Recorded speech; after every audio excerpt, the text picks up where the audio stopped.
Music by Dharmendra Sawant।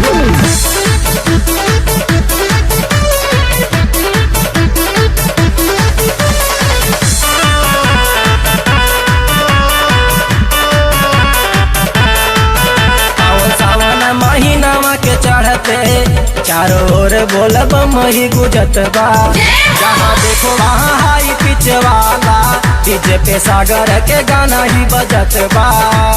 रमत झमत देख सब ही कंवरिया, रमत झमत देख सब ही कंवरिया, भोला के दुआरिया नचत बा। चारों ओर बोलब मही गुजत बा, डीजे पे सागर के गाना ही बजत बा। चारों ओर बोलब मही गुजत बा, डीजे पे सागर के गाना ही बजत बा।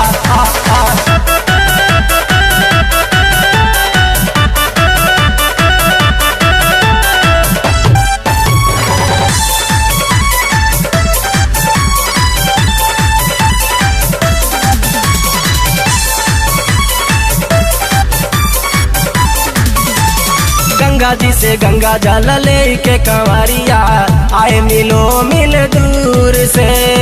नंगे पाँव चलते चलते पौआ हो गए मगरूर से। गंगा जी से गंगा जल ले के कंवरिया आए मिलो मिल दूर से। नंगे पाँव चलते चलते पौआ हो गए मगरूर से। तब पूछला पे कहे दर्द न होला,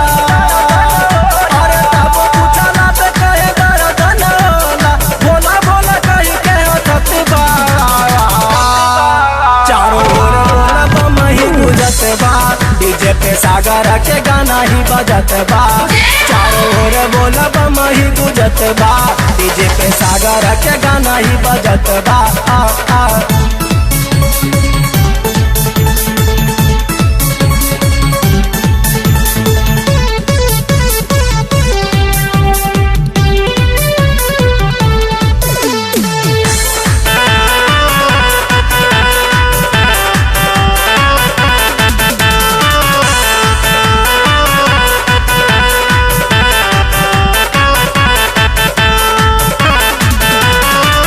फूल और बेल पतिया से करना चाहते खुशी है मदार से। बाबा के मंदिर दर्शन खातिर कैसे खड़े हैं कतार से।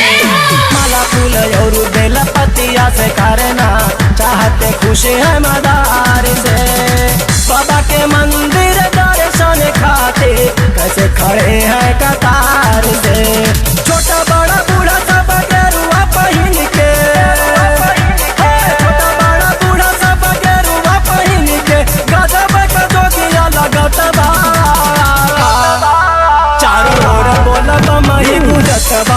डीजे पे सागर के गाना ही बजत बा।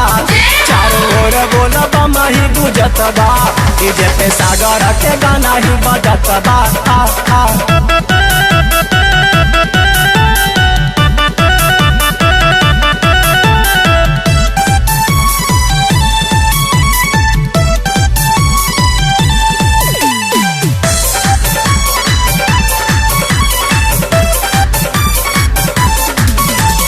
कोई हो तरक्की मांगे, कोई हो नौकरिया, कोई के सुखावा के चाहो। और तो और देखा देखा कोई मांगे मन चाह बियाह। कोई हो तरक्की मांगे, कोई हो नौकरिया, कोई के सुखावा के चाहो। और तो और देखा देखा कोई मांगे मन चाह बियाह। हमनी का बाबा प्यार देता हो नजरिया,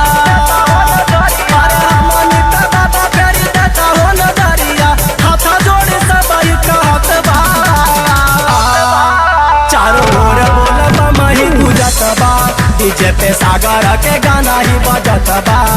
चारों ओर बोलब मही गुजत बा, डीजे पे सागर के गाना ही बजत बा।